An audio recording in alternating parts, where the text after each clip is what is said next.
what I'm going to go ahead and do is I'm going to go ahead and kick this off. Port Commissioner Kristen Eng has expressed her interest. So I am going to turn the floor over to Port Commissioner Kristen Eng to kick this off for us. Go ahead, Kristen. Well, thank you, Justin, and thank you, 27th LD, for hosting this. I'm Kristen Eng. I'm a first-generation gay Filipino-American who was born in Manila and grew up around here. I went to schools in Tacoma, earned my business degree in the University of Puget Sound and law degree at Cornell Law School. I'm an attorney, a community advocate, Port of Tacoma Commissioner, Northwest Seaport's managing member. And with your support, I made history as the first person of color to be on the Port of Tacoma Commission in its 101 years, with the historical endorsement of the Puyallup Tribe of Indians and the support of Pierce County Central Labor. And it was an epic 2019 because it is a time of transformation, and we wanted to have a say what the future of economic development looks like for Tacoma Pierce County and define it for us. What is the future? I am on the Port's Environmental Committee, the Tribal Liaison Committee, and the committee that I helped create, the DEI. Obviously, I have been pushing for those measures at the Port. There is a reason why the Port raised the BLM flag, had the Pride Proclamation, and pushed for vaccination. Push for vaccination. Please stay on mute when vaccination for our seafarers who are undocumented, because I am very much a proponent for vaccine equity and providing for those who have been providing for us. I'm also on the executive board of the Puget Sound Central Executive Economic Development Community, where I've pushed for childcare infrastructure, and now that's now part of our advocacy. You know, I've been around town. I've been to the neighborhood councils. I've created civic programs, candidate debates and programs, and thanks Priya for helping with that last one. I would say neighborhood councils. I'm part of City Club Tacoma, Rotary Aid Tacoma, a Greater Tacoma Community Foundation. I know our history. I've seen our development for over 3 decades, the history, because you have to know our history, know our community and neighborhoods and the feel of the people to know where we're going and know our future and how to build in our potential. Because it's not just about my story and it's not just about one seat. It's about the story of all of us. That is why I have been involved in all people's campaigns. I've been trying to get more people elected, initiatives and whatnot, because I know it takes a political ecosystem. And I've always talked about Tacoma and Pierce County all across the state, and on the national level. We received the Environmental Award from the American Association of Ports just a week ago for our Clean Air program. And this is a time of change.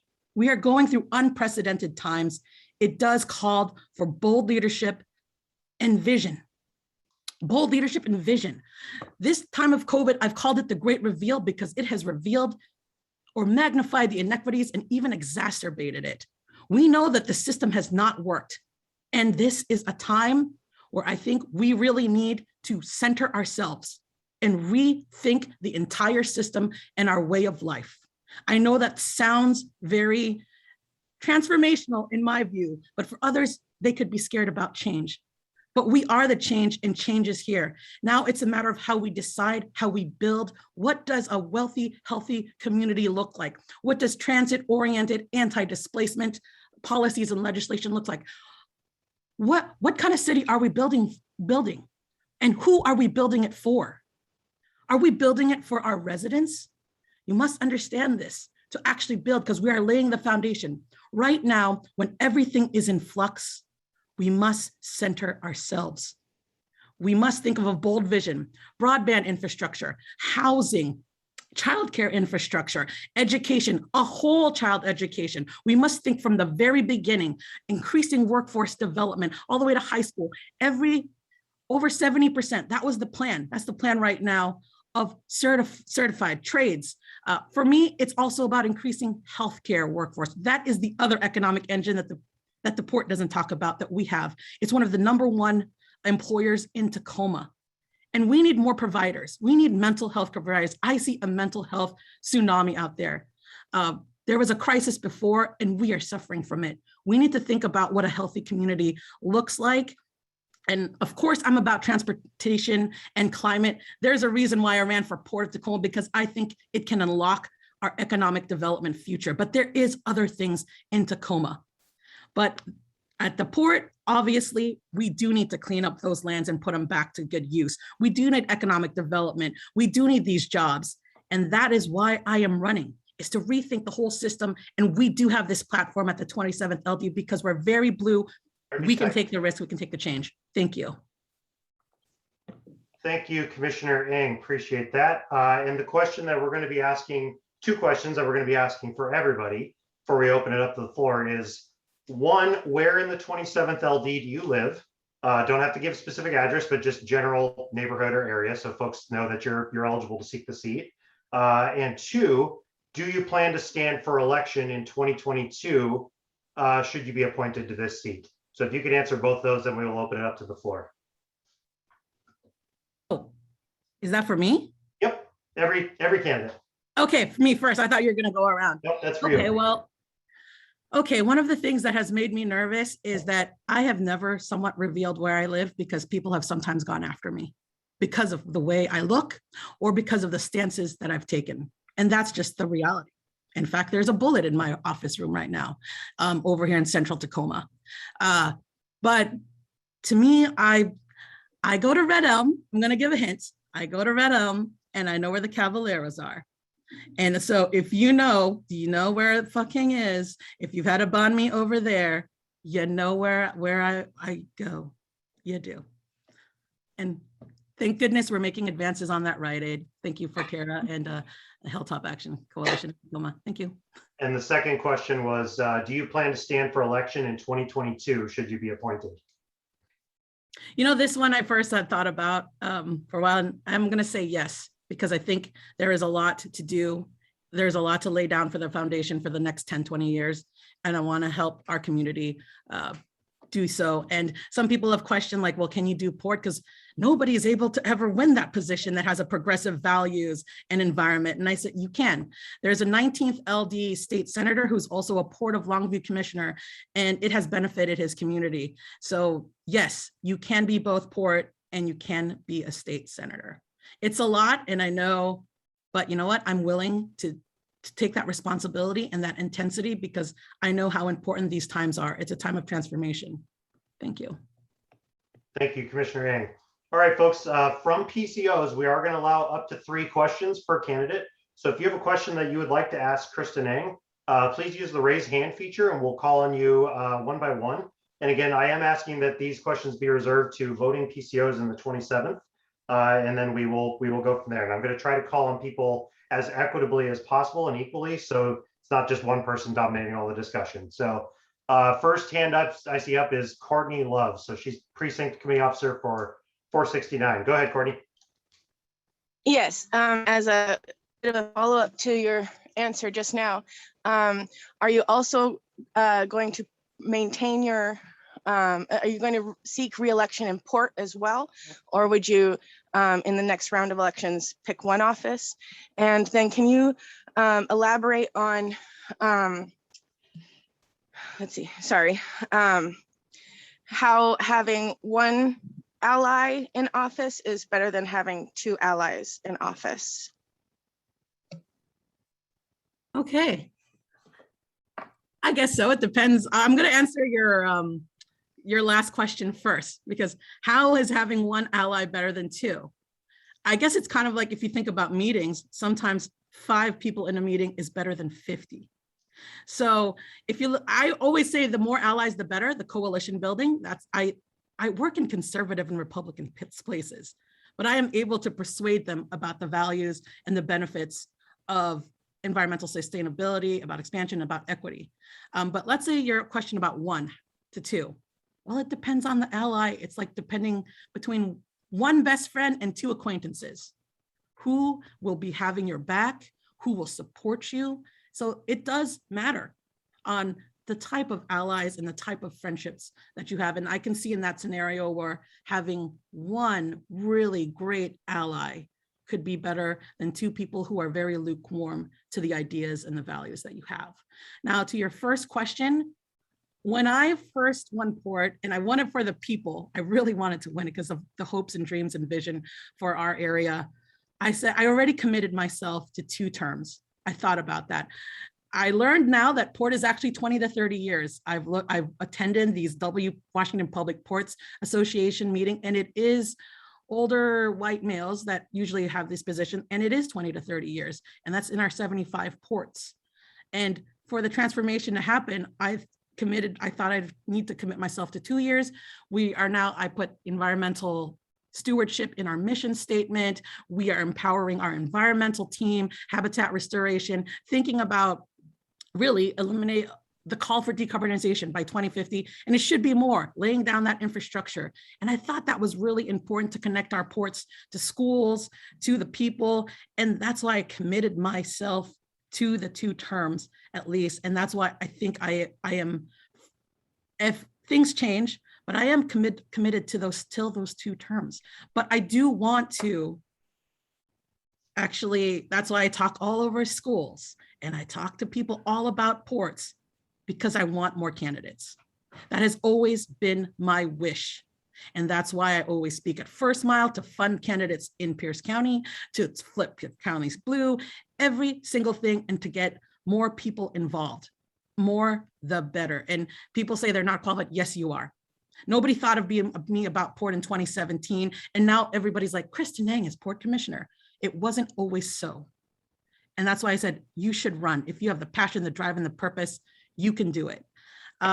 So for me, I do have a dedication to the ports, and it has given me a broad perspective about economic development and equity within Tacoma, Pierce County, the state, even the nation, and internationally, how it works. And we should be at these tables, these economic engine tables. Thank you. Just in the interest of keeping time moving, let's try to, if we can, keep responses to the questions to 1 minute, especially because we are allowing up to 3. So thank you for that. Second I have up is Anita Latch. Go ahead, Anita. Thank you. This is Anita, 428. Hi, Anita. Hi. How have you lifted workers' rights in your own past, and how do you intend to act as a senator to amplify such issues during the normal course of senatorial business? Well, in the normal course of senatorial business, I would be talking to the coalitions, to the unions, to the Working Families Tax Credit Coalition, I would say I've always been for workers and marginalized communities. That's why I did seek Pierce County Central Labor as endorsements, as well as for undocumented workers. That's kind of been my heart, because a lot of Filipinos are. And so that's where I've been worked. I've done pro bono work for the Northwest, for those who've been detained at the Northwest Detention Center. At the port, they made a resolution about seafarers who have been captive on those ships that have been suicidal. And I'm not blind to the fact that most of those seafarers are Filipinos from where I was born. It just so happens that I was fortunate enough to have a different life. Oh, okay. So I pushed for them to get the vaccine equity. I will always fight for these people. And I will always fight for the 27th as your senator. Thank you. Thank you. Carol, you had your hand up. Do you have a question for Kristen? I do. Hi, Kristen. I want to know how you are personally mentoring potential candidates, both for the Port of Tacoma commissioner position and possibly also state senate. Well, for mentoring for state senate, well, I don't know if I'm actually mentoring, but I have talked to people who have run for state senate and collaborated with them. I really endorse the work of Priya with her Equitable Futures. Thanks for that City Club debate. I would say I've always worked with candidates. Some people here know that, hey, if a candidate has some issues, and anybody running for office, I have spent 30 minutes, an hour, and people running, they call me, we have coffee. That is all throughout the state. You know how many people called me about port, not just at the Port of Tacoma, but everywhere, because I think people should be introduced to what the port does and what we do. So I have been a sounding board to everybody, to all candidates at port, for state, for any school board, whatnot. I have spoken to everybody, because I do believe that I do need to. I've even spoken to students about it. And I am so glad to see this diverse slate for Senate. I was actually clapping when I heard all the people running at the last meeting. So I am always here for mentorship. And I'm always here to be mentored too by the people. All right, time's up. Thank you, Kristen. Appreciate that. And folks, we are going to keep this rolling here as much as we can. So the next candidate that we have on the list is Dr. Tafana Irvin. So Dr. Irvin, floor is yours for 5 minutes.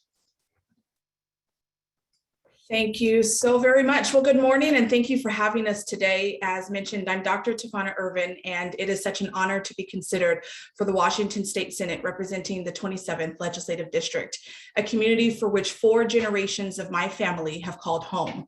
While there's much to convey in just a few short minutes, I want you to know that I stand firmly, yet with strategic diplomacy, for a progressive agenda that advances equitable outcomes for all to thrive.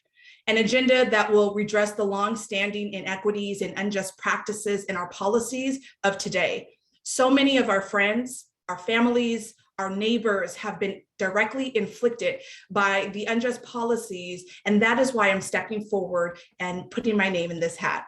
My lived experiences have provided me with an entrenched understanding of these unjust policies, like that of housing, healthcare, education, childcare, and policing.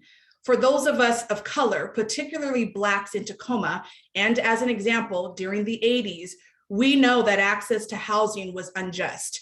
Policing in our neighborhoods was unjust. Accessing quality childcare and education in itself was unjust.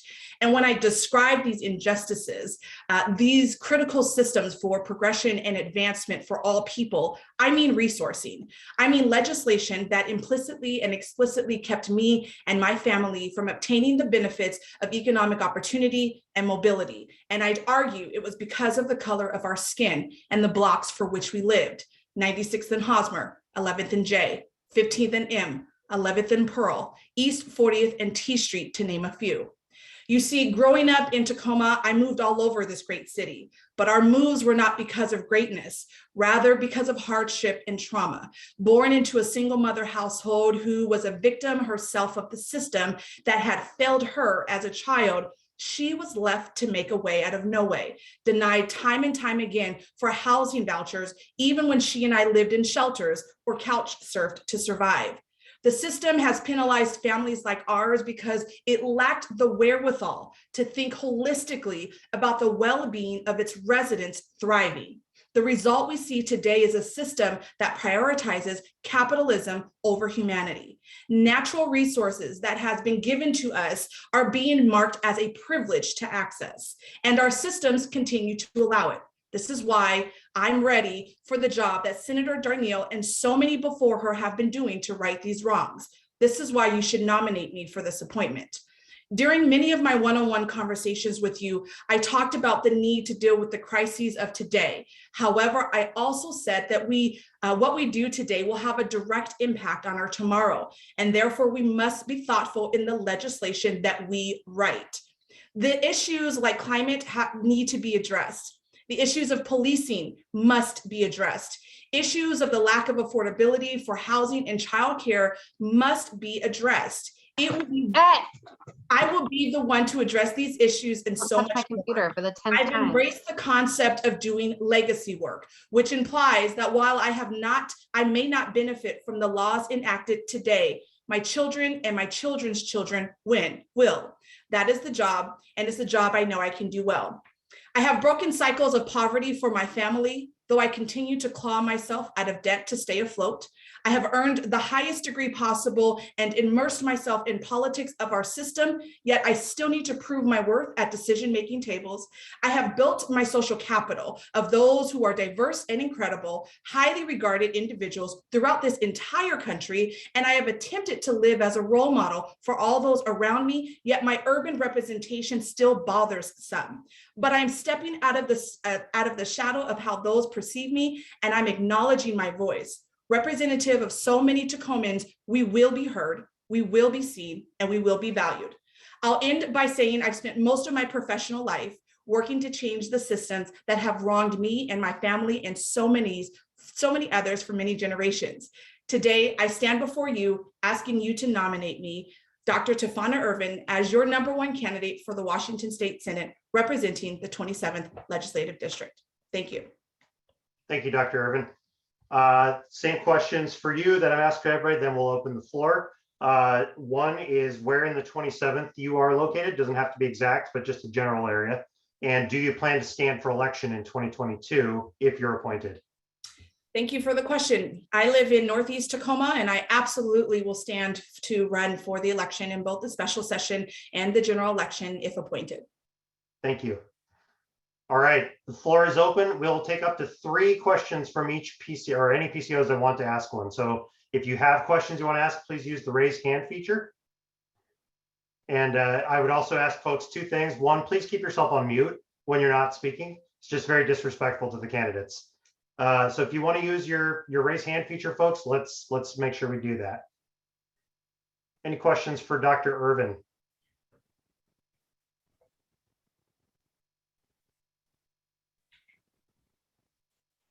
Anybody? Looking for hands up right now. Jeannie Mitchell. Go ahead, Jeannie. Sorry, I don't have a hand up in my thing. And No, I it's okay. I'm couldn't looking through the camera too. Go ahead, Jeannie. Okay. Thank you, Dr. Irvin, for being here. And I've heard many good things about you. I think one of the things that I am concerned with is how a person, any of the candidates, will be able to put aside the strong, passionate issues that you have and be able to work across an aisle. And it could be between Republicans or even within the Democratic Party, because we know there is somewhat of a divide. And I think it's really important to not hold that progressive flag too tightly, that we need to be able to work together. How do you feel about that? Do you think you could do that? I really appreciate the question. And with a minute, I'll try to be succinct. The answer is yes. I run a nonprofit foundation whereby I have more than 350 community organizations that I work with, all who have their own mission, their visions, their boards, their funders. And it is really hard to coalesce folks around the common good that we're trying to achieve. Yet that's what I've done for the last 7 years. So I believe I am more than capable of reaching across the aisle and finding a common ground to not stall progress, but to actually get to the win that we're looking for to advance outcomes. Thank you. Next question. I do see another hand up. Go ahead, Anita. So my question remains, how have you lifted workers' rights in your past? And how do you intend to act as a senator during the normal course of senatorial business to raise worker rights? Sure. Well, I've done a little bit on a smaller scale. I used to work for Washington State University, for which I helped to stand up the Washington State University Everett campus. And it was the first campus that acknowledged military, retired or displaced military veterans into our campus. And what we found was that it was hard to get them the type of opportunities for not only employment, but the benefits and the progression that they deserved. It was the first start that I had around workers who were often overlooked and not really represented. Similarly, in my organization, we've done a lot of work to really redress the ways in which we've done stereotypical or very homogeneous practices, and that is still an ongoing battle. I will end by saying that my mom, who has worked for Western State, is a shop steward, and so I learn a lot about union laws and what needs to happen, and I'm confident that I could learn more about that. Thank you, Dr. Irvin. We have time for one more question for Dr. Irvin. Does anybody else have one? Any voting PCOs have one? Yeah, Justin, I Go ahead, Kathy. don't have a raised hand button either. Dr. Irwin, much respect for your success after so much hardship.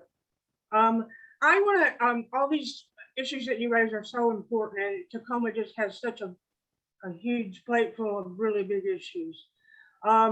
I want to know, though, because if we don't have a planet to live on, it's like, it's sort of, that's kind of, I don't know. So I would ask, how do you understand methane, where it comes from, its impact on the global climate, and its connection to Tacoma?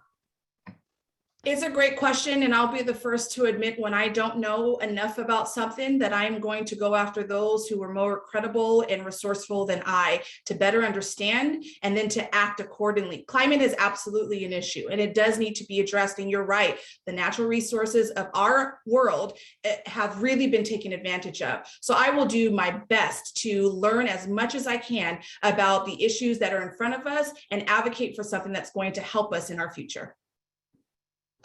All right. Thank you so much, Dr. Irvin. Appreciate your time and your candidacy. Okay, next, going down the list alphabetically, Desiree Finch. Desiree, are you on? I saw you come on earlier.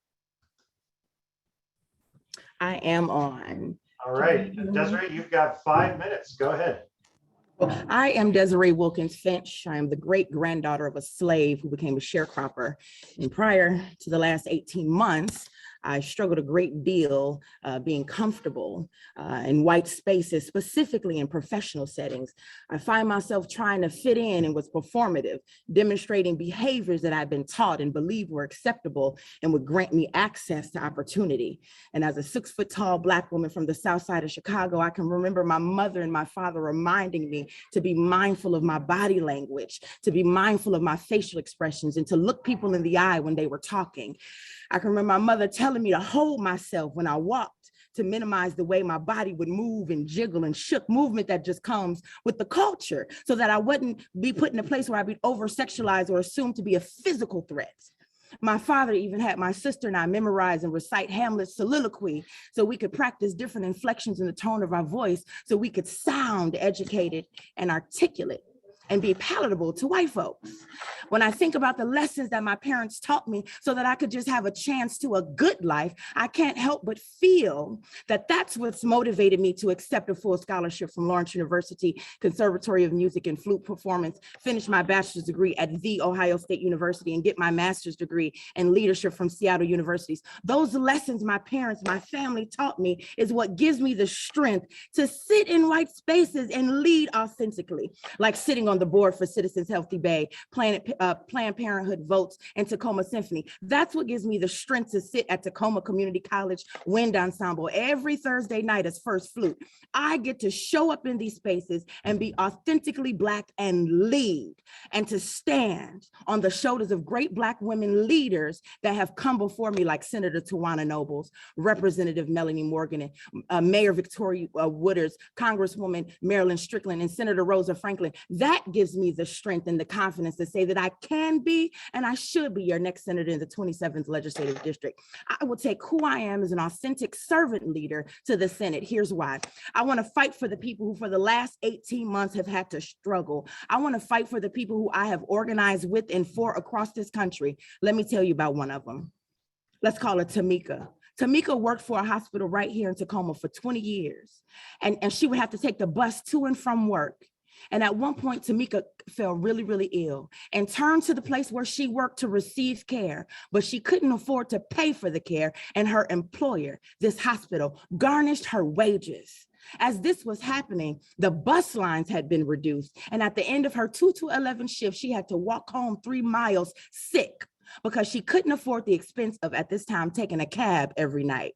A Black woman who worked, served, and trusted our broken healthcare system suffered in silence until one day an organizer just listened and cared enough to share her story. And I watched our union rally around her. Organizers began to realize that this was a problem that so many people in our community, already marginalized, already facing poverty, sick, forgotten about, or told by society that they don't matter, were being garnished, they were being robbed.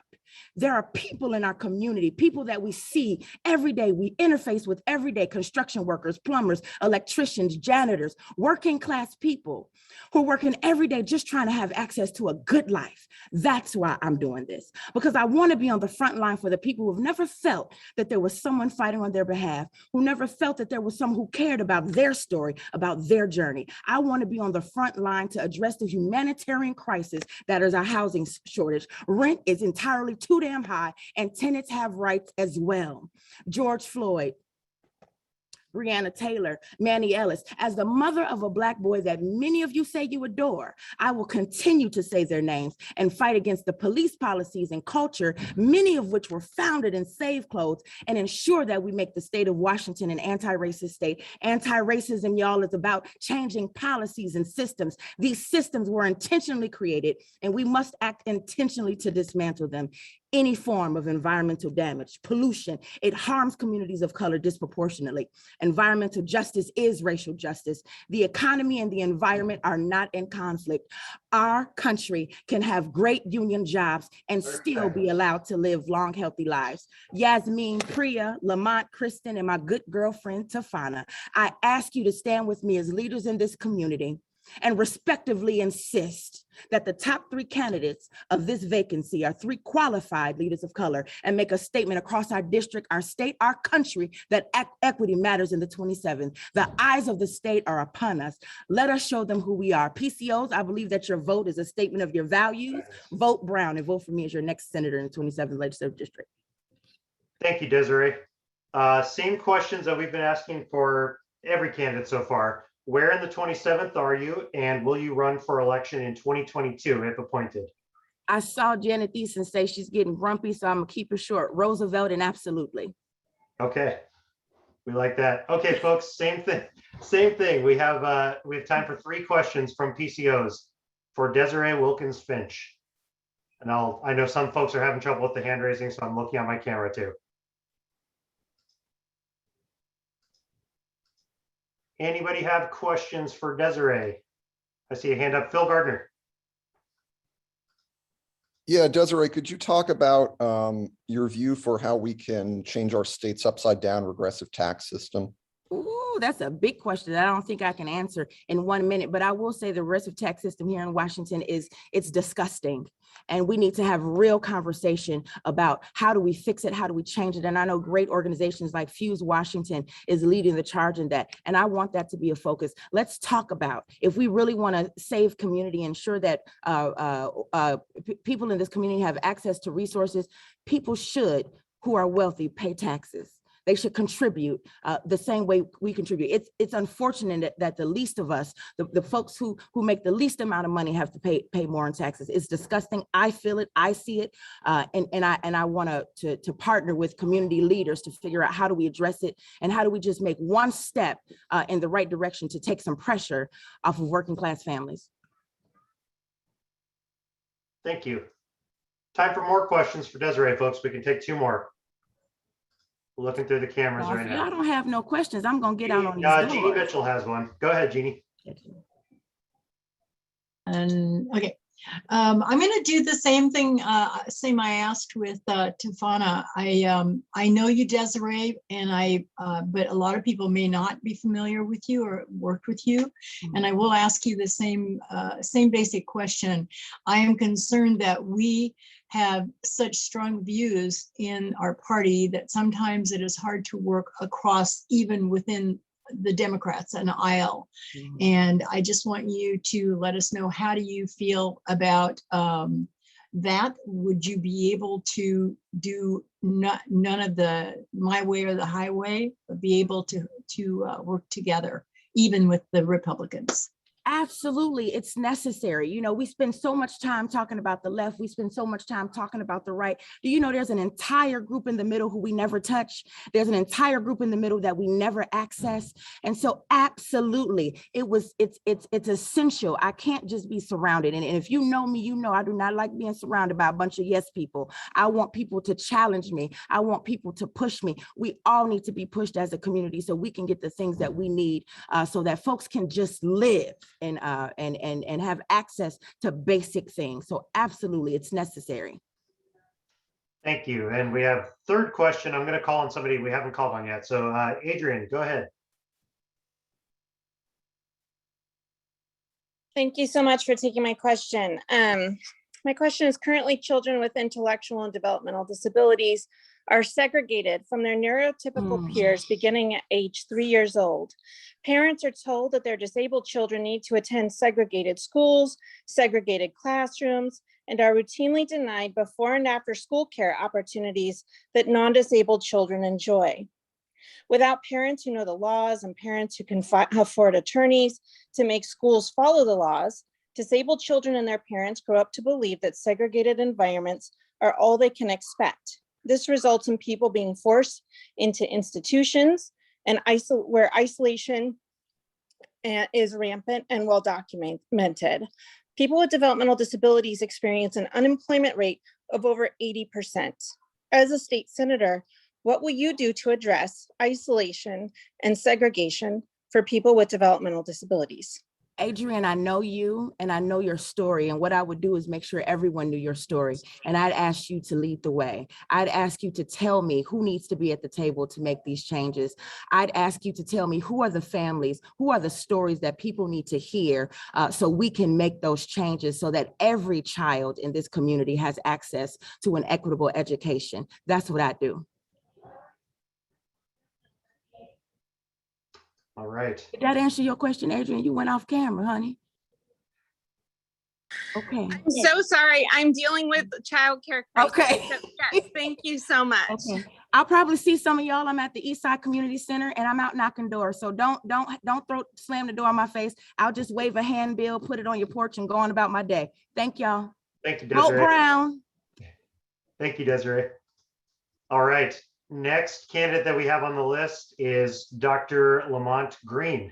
So Dr. Green, I'm going to hand it over to you. You've got 5 minutes. Go. Thank you, Justin. Wow, it's really hard to go after Desiree. Thank you, Desiree.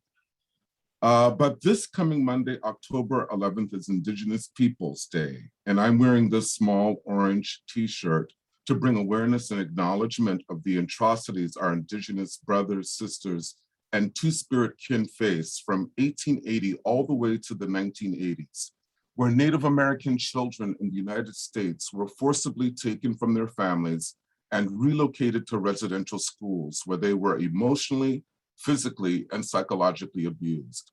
Currently, tribes like the Duwamish and Chinook nations are not federally recognized, leaving them to struggle to help their members combat a pandemic that disproportionately affect Native Americans, both physically and economically.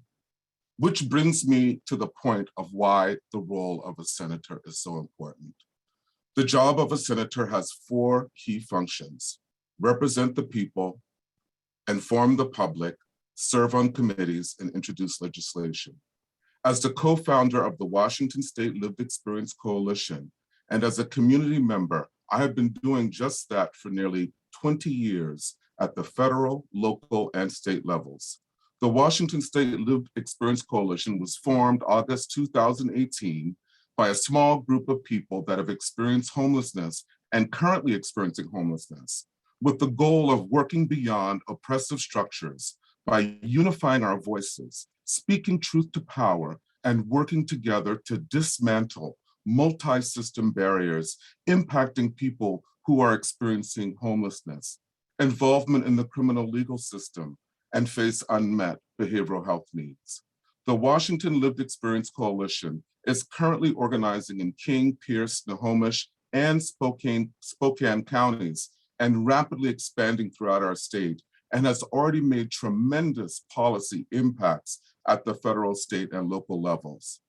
As a social worker and community organizer with 20 years of practice and experience, I understand deeply the on-the-ground impacts policy can have in the provision of services and client outcomes. My lived experience of homelessness and work at the federal, state, and local levels on issues of homelessness and housing, behavioral and physical health, criminal justice reform, child welfare, and workers' rights make for a unique combination. As your senator, I will advance more impactful and humanizing policies where everyone in our community and state has opportunities to thrive and achieve their full potential. Unfortunately, programs that work, like the one that helped me heal when I experienced homelessness, are often the first to go during draconian budget cuts. The past 4 decades of trickle-down economics and neoliberal policies have eroded our social safety nets, leading to the homelessness crisis we see today. Together, I believe we can create a community and state where there is universal access to housing and medical care developed by and centering communities most impacted. A little about my education. I received a bachelor's degree in social work, magna cum laude with global honors from the University of Washington, Tacoma. Later, I completed a master's in social work with an emphasis on community-centered integrative practice. In 2018, while concurrently working full-time on issues of homelessness, I received a doctorate of social work from the University of Southern California with a focus on harnessing social innovation to address the grand challenge of achieving equal opportunity and justice for all. As a former union organizer, playing a key role in unionizing my department while working for King County government under Protect 17, I am uniquely qualified to fight for and expand worker rights. As a descendant of the Gullah Geechee people, witnessing firsthand the impacts of climate change and environmental degradation on my culture and people, I promise to fight wholeheartedly with bold and expansive policy to create a more green infrastructure, a more green and sustainable family wage jobs for all Washingtonians. Lastly, I believe that unifying poor people, working class people, and allies of all races to create a society where we all belong and can thrive is possible. Racism and dog whistle politics continue to be used to incite racial anxiety and fear that keeps us divided and distracted while corporate, environmental, and other abuses flourish. If selected, I promise to be accountable and to act with integrity. I promise to work throughout our region to promote healing and understanding across race, class, and gender to advance a more progressive agenda. Green. Thank you. Thank you very much. And same question before we open up to the floor that we're asking of every candidate. I know the answer to this first one because you and I have lived very close to each other. But where in the 27th do you live? And do you plan to stand for election in 2022 should you be appointed? I live 3221 North 21st Street, about 2 blocks from UPS. And yes, absolutely, I plan to run again in 2022. I know it's been about 30 years since we've had a Black man in the Senate. And often these opportunities present the only chance to elect a Black man. So I am all in. Thank you. Thank you, Dr. Green. All right, we will take some questions, and I'd like to get questions from as many PCOs as possible. So PCOs, if you have not raised your hand yet, please do so, and let's try to get as many people in here as possible. So I'll call on Suzanne first. Go ahead, Suzanne. Thank you. So just as I'm sure that we're all aware, the pandemic is particularly hit mothers hard. Many people with, higher educations find themselves back in the kitchen at home.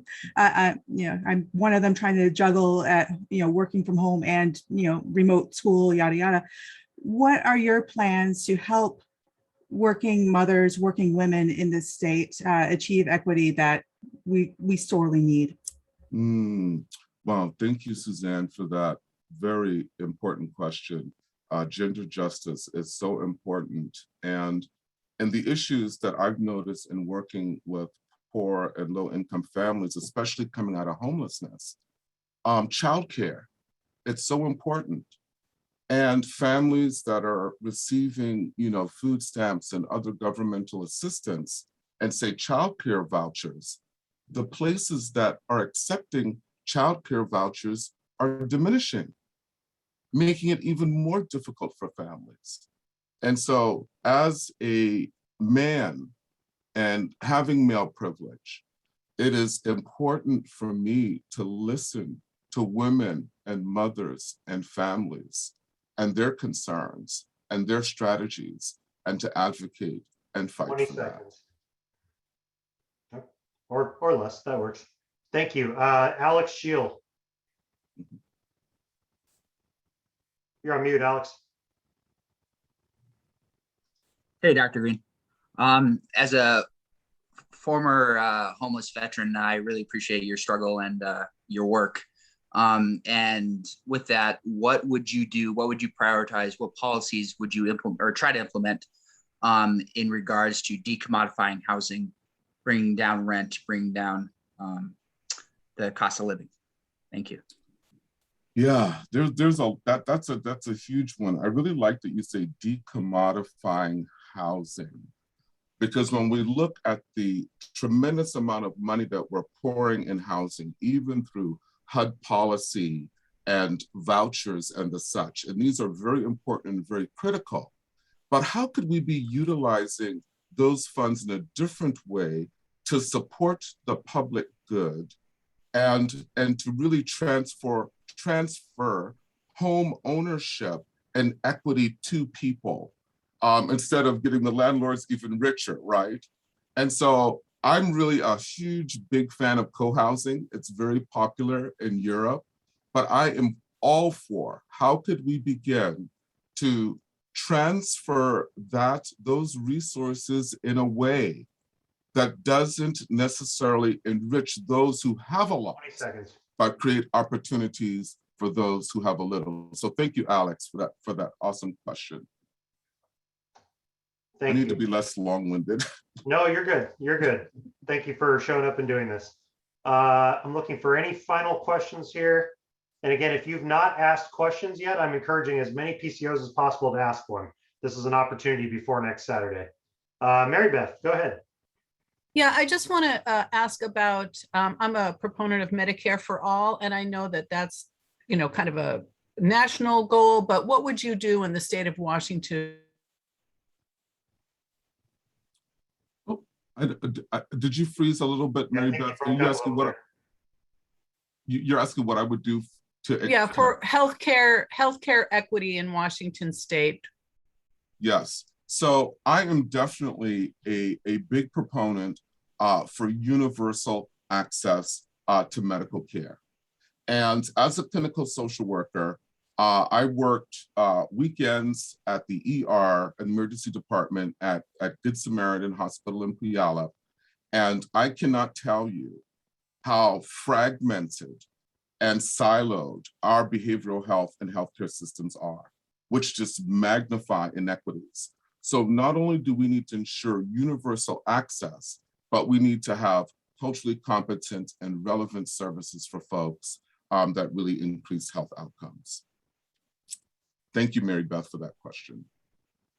All right. Thank you so much, Dr. Green. We appreciate your candidacy and you taking the time to come talk with PCOs today.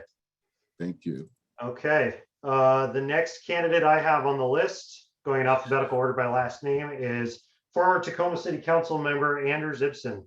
So Anders, you've got 5 minutes. Go right ahead. Thank you, Justin, and good morning, everyone. And thank you so much for taking time out of your Saturday. My name is Anders Ibsen, and many of you know me as your former city council member over the last several years. I'm a lifelong Tacoman and a product of our schools. I've been involved with the Pierce County Democrats for over 15 years, campaigning alongside all of you for the candidates and causes that we all believe in. And in 7 weeks, I'll be a new dad, as if life wasn't busy enough. But be that as it may, I'm also excited at the prospect of serving as your new senator. And the reason is simple. I love this town, and I'm committed to building on the successes that we've achieved working together. Over the years, when I was on council, when things got hard, I always turned for guidance to a written passage. It was pretty deeply meaningful to my grandfather, who helped raise me, by Ralph Waldo Emerson. And the passage went, "To know that even one life has breathed easier because you have lived, that is to have succeeded." Because when you're an elected official, you're always wrong. Someone is always questioning or criticizing what you're doing, and you constantly have to make decisions in an unclear environment, often with incomplete or contradictory information. And at the end of the day, your only constant is your moral compass. And mine is that one life breathing easier, whether it was working to pass legislation like paid sick leave, which uplifted the lives of thousands of people who no longer have to choose between their paycheck or their family's health, and later became state law, or fighting hard for individuals in my district, like my constituent Christine, whose Social Security and Medicare benefits were about to be denied, until I got her problem resolved by working with Congressman Kilmer's office. My guiding light has always been people and doing right by them. And that's what makes us Democrats. We believe in using government to uplift people, to make the world better, and to advance justice. Republicans say that government is always the problem. I say government is the people, indivisible, with liberty and justice for all. And that's the value system that I'll bring to Olympia if you send me there as your representative. Now, because I believe in straight talk, let me just address the elephant in the room. Why am I running for this position as a cis, straight, white man? And that's an absolutely fair question. It's 2021. Someone's lived experience is absolutely an important factor in judging their worthiness to lead. And I'm absolutely proud to be part of an organization like our party that has prioritized having such an incredible bench of talent that we have in front of us right now. Perspective is just as important as experience on the job, having the right values, and having the energy and effectiveness to ensure that people of all communities, but especially marginalized ones, get the fairest possible outcomes. And I'm proud of my record on that. Working with Mayor Woodards and the City Council, I supported the creation of our city's Equity and Empowerment Initiative, and I fought successfully to make it a part of how we pay city workers. I worked with then Representative Christine Kilduff to help pass HB 2514, which allows homeowners to more easily remove racist covenant language from their home deeds. And in working with the tribe, the flag of the Puyallup Nation now hangs in the City Council chambers. But there is so much more that we need to do. As a council member, I was proud to work to directly assist the renters in the Tiki apartments who were almost displaced, and working with you, Mr. Chair, to help pass sweeping new rental protections that are now the basis for state law. If you send me to the Senate, I would fight to end discriminatory zoning, work to keep people from being priced out of their homes, and support our federal delegations so we can secure more relief money so renters at risk can stay housed and off the streets. As a council member, I expanded opportunities for electric cars in Tacoma, helped stop new fossil fuel businesses from coming into the tide flats, and voted to ban existing fossil fuel businesses from expanding. And if you send me to the Senate, I will fight hard to ensure our contaminated industrial lands are not only cleaned up, but developed by businesses employing sustainable green jobs that pay good union wages. And I'll make sure the Puyallup tribe is consulted and involved every step of the way. As a council member, I led the effort to repeal over $13 million in corporate tax loopholes my first year, redirecting that money towards first responders during a budget shortfall. If you send me to Olympia, I will make it my mission to reverse the regressive tax system that is literally the most unfair of any state in the US, so that the wealthiest pay their fair share and we can fund the services our people deserve. I am so thankful for your friendship over the past few years. I'm committed to campaigning hard for our values, and I humbly ask for your vote. Thank you so much for your consideration, and thanks for caring. Thank you, Anders. And before we open it up to the floor, same two questions for you. Where in the 27th LD do you live? Can just be approximate, doesn't need to be your address. And will you stand for election in 2022, should you be appointed? I live off North 21st Street myself, and the answer to your second question is yes, plus. I am committed to running if appointed in 2022, but let's be real, the 27th district is a safe district. And if elected as a senator, what I plan to do is to use my capabilities as someone in a safe district, my surplus fund, my ability to campaign, to grow the caucus throughout the state so that we can get more progressive laws passed, and to also devote my surplus fund locally to the 27th and the Pierce County Democrats so we can grow a local bench of candidates. Thank you very much. And same thing we'll be doing with everybody else, folks. If you're a PCO and you would like to ask a question, please feel free to raise your hand, and we'll take up to 3 from PCOs. And I encourage folks who have not yet asked a question to do so. I'm looking around right now. My hand's raised, I think. Your hand's raised? Let's see. Mine is. Janet, go ahead, Janet. Hi, Janet. Hi, sorry, I'm having problems too. And Anders, as you know, we've talked, and I'm very aligned with you politically. Desiree brought up a good point, which has very much bothered me, with this fabulous list of absolutely qualified people of color, et cetera, that fabulous qualifications. And I heard you say you were going to address it, and I didn't hear you address that. I'm sorry, I may have missed something, but why are you so much more qualified than all of them?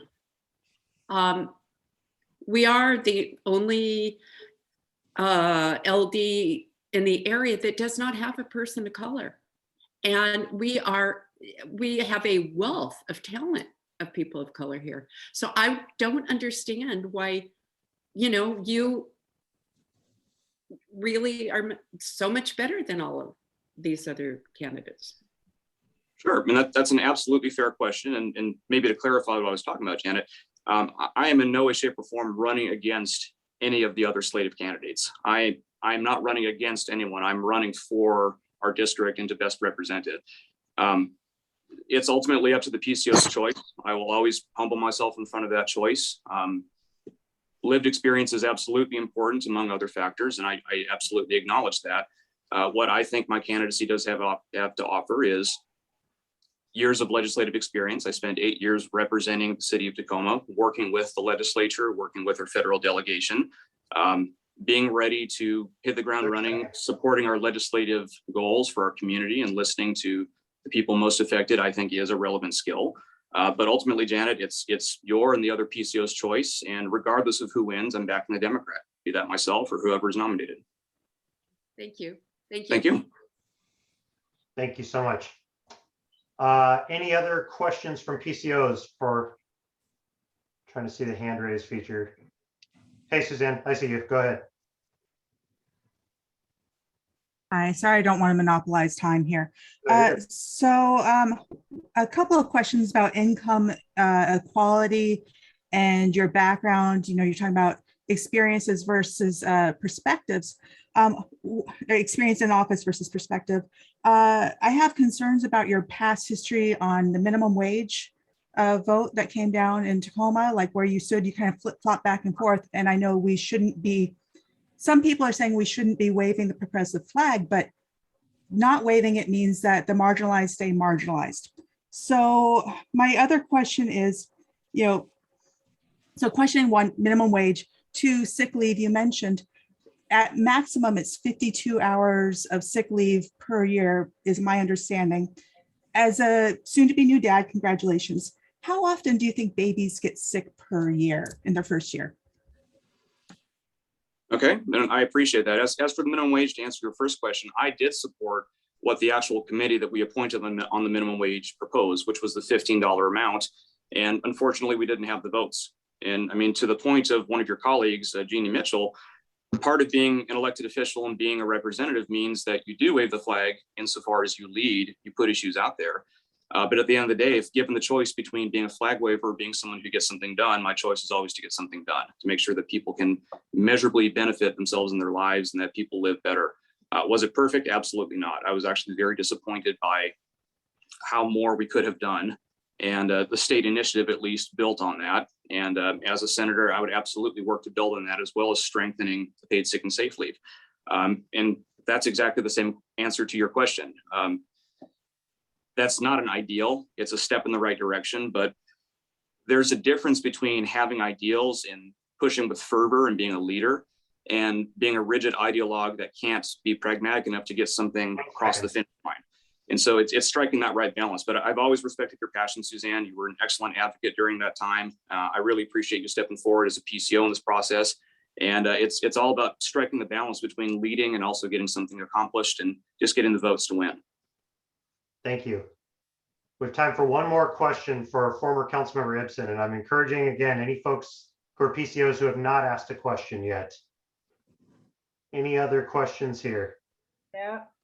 Kathy, go ahead. Yeah, are other people not seeing a raise hand button? I don't understand what's going on here. My question for Anders would be, what are your connections to real estate development in the city? Which real estate associations are supporting you, have given you money? And do you believe that the real estate interests overall in Tacoma are at the... Thank you. Kathy, could you please repeat the last part of your question? I didn't hear it. Real estate interests. And do you believe that, well, do you think that there's a level of corruption in Tacoma in the real estate industry, and what can be done about it? Sure. So I'm a member of the Tacoma Pierce County Association of Realtors. For what it's worth, they backed my opponents, both races, both in 2011 and 2015. I have collegial relations with them, but I'm not an automaton. And surprisingly, there's actually a lot of ideological diversity. There are a lot of people who are involved, for example, with organizations that I've seen you in the periphery about, Kathy, like Protecting Tacoma's Tide Flats. I've seen members of the TAP Car board there, as it were. You know, there's a former mayor that we used to have. His name was Harold Moss. He was really well regarded. And he had a number of sayings called Mossisms that were kind of popular around City Hall. One of them was in respect to political support was work with people, meet with them, and then vote however you wanted to vote anyway. And I'm in agreement with some things the realtors want, like expanding the housing supply, but I'm very much in disagreement with them on some other things too. And they played a role during some of our affordable housing discussions on council, and I opposed them with wanting things like inclusionary zoning, which mandates that developers have to require a certain amount of new affordable units and new apartments. So I'm my own person, to answer your question. All right. Thank you so much, Anders. Appreciate your time and your candidacy, and we'll keep moving down the list here. Thank you. The next candidate that I have on my list in alphabetical order is Priya. So Priya, same for you. You've got 5 minutes. Go ahead. Thank you. Greetings, everyone. I'm excited to be with you all this morning. Thank you to the 27th LD Dems for hosting this event and for everyone who's joined. My name is Priya Saxena. I use they, them pronouns. I'm a first-generation South Asian American. I'm queer and gender non-binary. I'm also a millennial renting right here in North Tacoma. And with your support, I would be Washington's first non-binary and transgender state senator. But before we get to what I do as senator, I want to talk to you about how I even got here. My parents are immigrants. They immigrated to the United States in the late 1980s and raised me on Long Island. I'm from a massive and very loud immigrant family, and I was part of a strong community for most of my life. That changed really drastically, though. I was only 10 years old on the day of the September 11th attacks, and I learned very early in my life as a child what happens when the systems that are supposed to protect and love us oppress and marginalize us instead. I had to leave Long Island, and so I went and got my undergraduate degree at Bryn Mawr College. Within my first 2 weeks on campus, I was sexually assaulted, but I wouldn't let that keep me down. I couldn't let it keep me down. I ran for the honor board, and with my time serving there, I changed the policies and structures the college used to address sexual assault cases because mine was handled so poorly.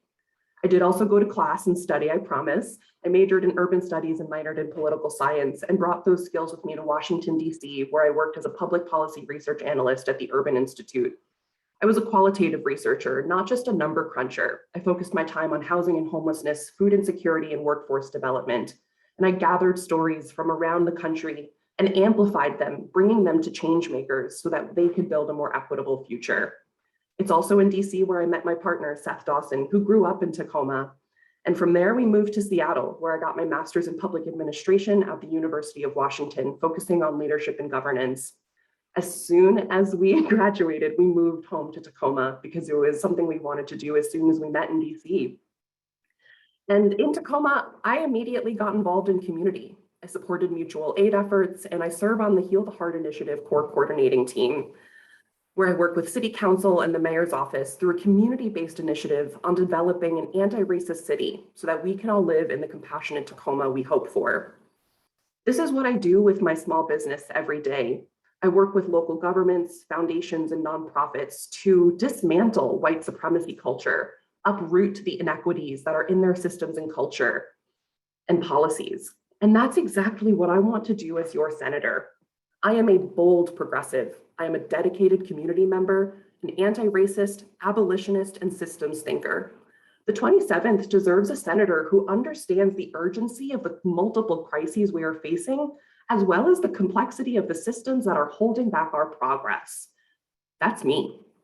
I'm ready to be an active senator. I will focus my time on housing and homelessness. It's time to abolish the exclusionary zoning laws that prevent Black, brown, low-income, and queer people from accessing safe and stable housing. I want to work on public safety. It's time to look beyond the police and towards community-based solutions that keep us happy, safe, and able to thrive. I want to focus on equitable economic development, which in my mind starts with affordable and culturally relevant childcare for every single family in Washington. And finally, I want to give climate change the attention and urgency it deserves. I'm not just ready to be an active and productive state senator, I'm ready to hold this seat. Just this year, I participated in the Emerge Washington Maria Cantwell cohort training program, 6 months of intensive candidate training. And Kristen Eng is one of my Emerge siblings. And not just that, but I've worked on campaigns my entire adult life because I'm that big of a nerd. I've worked on campaigns on the East Coast and the West Coast. I know what it takes to stand up a successful campaign, to run one, and I'm ready to do that. Not just that, I'm going to open the door wider behind me so that people like us and the fabulous candidates right here can access the table, change that table, and make Washington more equitable for every single one of us. I would be honored to earn your first choice vote on the 16th and to serve as your state senator. I'm looking forward to getting to know more of you and to answering your questions. Thanks, everyone. Thank you, Priya. And my first questions for you, same ones that we have for every candidate, is one, roughly directionally where in the 27th do you live? Second one being, well, I guess you answered it. Would you stand for election in 2022? Thanks, Justin. So I live in North Tacoma. I mentioned I'm a renter. I live right by Jane Clark Park and by the delightful neighborhood market. And I, without saying that I do intend to run, because that would require PTC filings, yes, I will run in 2022 and in 2024 if appointed to this seat. Thank you. All right, folks, we have time for 3 questions, up to 3 questions for Priya. So as always, please use your raise hand feature. I'll keep my eyes open for folks actually physically raising a hand too. Anybody have questions for them? Let's see. Hands up. Alex, go ahead, Alex. Hey, Priya. Hey, Alex. I appreciate your abolitionist stance. I too am an abolitionist. So with regards to policing at a state level, how would you cut state funding for policing, and where would you put that funding towards? I appreciate that question, Alex, and thank you for sharing a little bit about your history earlier. The state actually doesn't have as much power as cities and localities when it comes to police budgets. But what I will do is make it easier and provide funding for cities and localities to find alternatives to the police. The things that keep us safe are safe and affordable housing, food, education, parks, libraries, the arts, the things that give us quality of life. I want to support those before supporting the police. I'll also build on Senator Darneal's remarkable legacy on what it means for youth justice in this state. Youth and young people shouldn't be punished like adults because they're not adults. In fact, the state Supreme Court just said that youth aren't fully developed until they're 25 years old. So when it comes to our young people, if we want to have an equitable future, we need to give our youth an opportunity to succeed. And that also means using rehabilitative processes, excuse me, I'm a little nervous, for youth, and not just looking at the police, but at all of the other solutions that are around for safety. Thank you. We have time for up to 2 more questions for Priya. Does anybody else have a question for Priya? You can use the raise hand feature.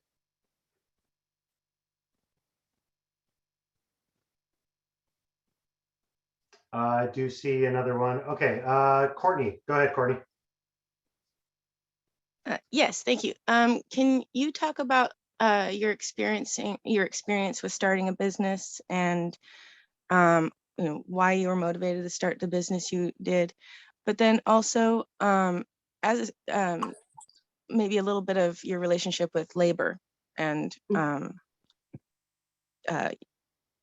living wage jobs.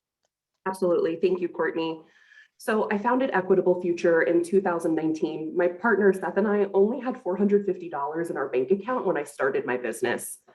I started my business because at the time I was working at the city of Seattle and I wanted to be a full-time Tacoma community member. I just could not stand taking the Sounder train to and from Tacoma every single day. I love Tacoma. I'm a full-time community member. I run my business from downtown and I focus on anti-racism, racial equity, justice, and dismantling white supremacy culture. I saw so many organizations talking the talk, but not walking the walk. And that really did not align with my values. So I founded Equitable Future to do that. And I'm doing policy work with local governments. I've worked with Redmond, Kent, and Seattle so far, and I hope to reach other cities throughout the Sound, changing their local policies and culture so that people at work were facing equitable situations and their programs were also equitable. When it comes to labor and workers' rights, I'll tell you this, I have an apprentice at Equitable Future and I've doubled their wage from $40 an hour to $80 an hour in just 1.5 years. And I think unions also need to be supporting, or rather workers who work with services like DoorDash. Yeah. Thank you. Sorry to cut you off. Labor. That's okay, Justin. Keep it moving. Last question is from Mary Beth. Go ahead, Mary Beth. Yeah, my question is the same. You know, I'm a supporter of Medicare for all. I'd like for you to talk a little bit about how to make healthcare more equitable for everyone. Thank you, Mary Beth. I'm currently on state health insurance and I have chronic health issues and I'm immunocompromised. My provider has changed more than a handful of times since I've lived in Tacoma on state health insurance, and that should not be the case. Your job and your income should not dictate your access to healthcare. Healthcare is a universal human right. There's a state bill right now that's co-sponsored by Senators Wynn, Rebecca Saldana, I think, is also on that. I would join that. I believe that everyone should access healthcare, and I would do that. And not just healthcare, but mental health care, behavioral health care, and long-term care, so that all of us can live, not just survive, but 30 thrive. seconds. Or not. All right. Thank you very much, Priya. Yeah, and sorry, folks. I'm trying to keep the time moving, so we're not here all Saturday. Thank you, Priya. Appreciate your candidacy and for stepping up and taking the time to do this. Thanks, everyone. The last candidate that I had on our list here was Yasmin Trudeau. And Yasmin, the floor is now yours. Go ahead. Thank you. Thanks everyone for your patience too, as we get through this Saturday morning. Being at the tail end of this is no small feat. So thank you to all the other candidates for your just amazing words and vision. I'm a mixed race woman of color, working mom, unapologetic, bold progressive, and one that understands strategy and working with all people to get things done.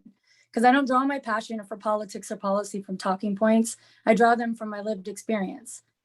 We don't need more resources and profit for industry. If we are looking to move our world forward, especially out of this pandemic, we need bold and informed action. We need leaders to center our precious people and our sacred places. I have strong endorsements from dynamic leaders I've worked for and with in Olympia, like the good senator from the 28th, Tawana Nobles. But I don't expect this job because I've worked for other leaders. I want to offer my professional experience in passing meaningful legislation to the people who live in this district. I want to work for you because I love Tacoma. This is my home. This is where I want my baby to thrive and where I want all the babies to thrive. So let me tell you about what informs me in my work in public policy, what made me decide to seek this appointment, why I truly believe I'm the candidate ready to do this work. I came into this world born of violence, but I'm here today because I received love and support during some of the most critical moments in my life. It's my life's mission to pay that forward. My father trafficked my family into the United States. He exploited the labor and bodies of my family, and that makes me a fierce advocate for workers' rights. He married a child and forced her to have a child, me. And that makes me a fierce advocate for women's rights and reproductive rights for all people. His choices led to me burying my aunt, but they also led me to understanding the generational impacts of trauma. They have shown me the importance of culturally relevant, intentional supports, the significance of restorative justice in healing that trauma, and that we must understand where people have been to understand how to support them in getting where they want to go. In some ways, after that, I lived a classic immigrant experience, and in some ways I didn't. Watching my mother be shamed and harassed for her limited English proficiency and darker skin tone made me learn how to code switch and recognize and call out racism. Spoon feeding her through depression is how I learned about addressing issues with a trauma-informed compassion. Eventually, I enrolled at Foss and found myself experiencing homelessness. But it was friends like Sami, Navi, and Linda, whose families offered me their meals, and a ride to school. It was that grace that allowed me to get the scholarship to college that changed my life and connected me to the first job at the Tacoma Mall. And for some reason, people here in Tacoma saw in me what I could not yet see for myself. So I moved away for a few years, like many young people do, support my family and go to school. And once I became pregnant, I knew this is where I wanted to raise my baby. I want Rumi to call this his hometown. I want him to know the love and grit of the people that live here like I do. This informs why politics are so personal to me, but I want to share my professional experience that prepared me for this position as well, and to represent the values and needs here in the 27th. As staff to Pramila Jayapal, who was the only woman of color at that time in the state Senate, it was amazing. We represented issues and perspectives that we all know are incredibly important and severely lacking, but it was so lonely. I saw a need and I organized and rallied to create a safe space for people of color, Black, Indigenous, LGBTQ, and other historically excluded folks to seek mentorship and find opportunities in the political and legislative environment. I will never waver from that commitment. As staff to the Senate Democratic Caucus, I researched issues and learned to draft bills. I worked on issues like water, economic development, trade, and capital budget. All these rooms with decision makers that didn't look like me or share any of my experiences. And yet, all of these issues touched folks that did. But I learned firsthand there about the influence of industry and big business, and will commit to you that I will not accept any corporate PAC donations if you choose me as your next state senator, because I won't be beholden to any interests other than the people's interests. As Attorney General Bob Ferguson's statewide legislative director, I translate community concerns into ideas for changes in the law. I analyze different approaches. I use a racial equity analysis to understand and mitigate potential harms. I draft, strategize, and pass legislative proposals that improve lives. As the AG's Tribal Affairs Manager, I've worked with him and tribal leaders like President Fawn Sharp to transform the institution's relationship with tribes. This includes in supporting the Puyallup Tribes litigation against the LNG plant right here in our backyard. As a legislator, I would continue this legacy. As a current commissioner for the Governor's Commission of Asian Pacific American Affairs, I work with leaders across the state to ensure that we are addressing concerns that are important to all our communities, like combating hate crimes and racism. But becoming your state senator would allow me to use an incredible platform to bring issues and engage with community on the solutions you want to see. And that's what truly excites me and why I'm here. Because public policy isn't about deciding what's best for folks. It's about listening, learning, engaging, and using that, centering the voices most impacted. Thank you. And using that as a framework for change in the law that will improve lives and change outcomes. I love Tacoma, and I really hope to earn your vote on the 16th. Thank you very much. Thank you, Yasmin. Sorry again to try to gavel everybody down. Same questions for you before we open it up to the floor. Directionally, don't need your address, but where in the 27th do you live currently? And would you run for election in 2022 if appointed to the seat? Yes, absolutely. So I live in central Tacoma. I live right off South 7th and Monroe, which is actually the farthest north that I've ever lived, living in Tacoma, and very acutely aware of the north-south divide. I also, I'm not afraid of a fight. And I think if you all believe that I am the state senator that I want to be for you, I would absolutely be prepared to run in 2022. Thank you, Yasmin. All right, same thing, folks. We're going to allow up to 3 questions for Yasmin. And so please use the raise your hand feature, encouraging anybody who has not yet asked a question to do so. But I see Adrian. Go ahead, Adrian.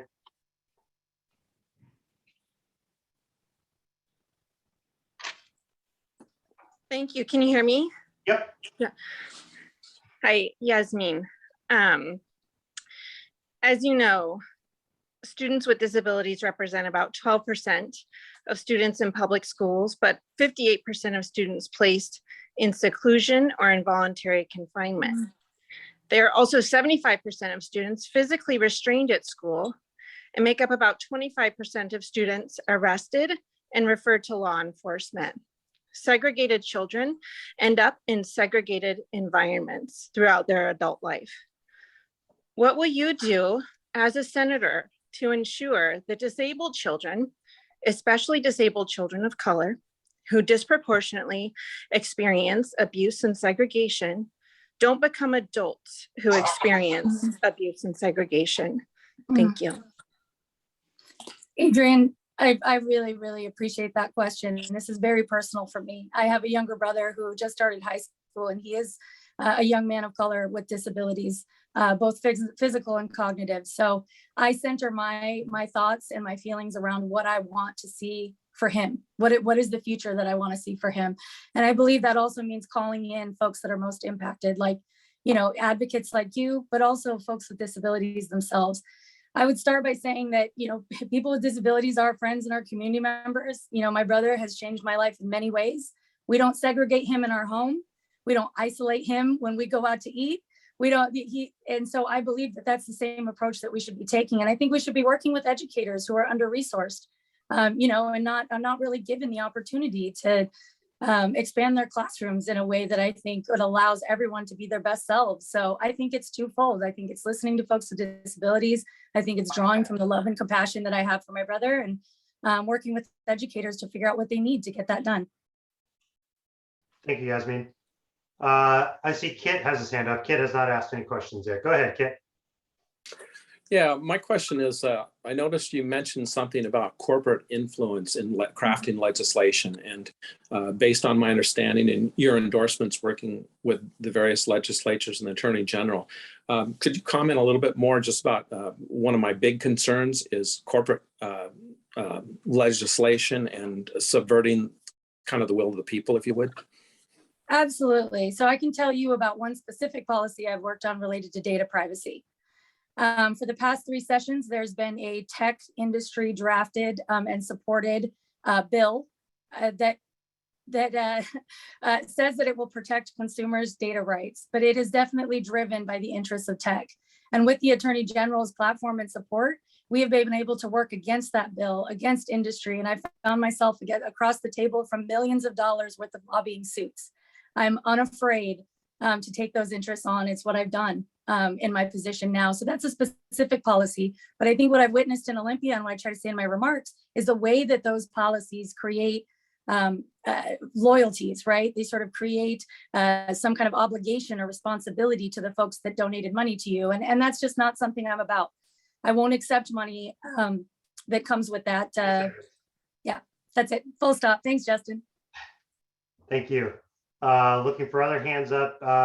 Janet, go ahead. You're on mute, Janet.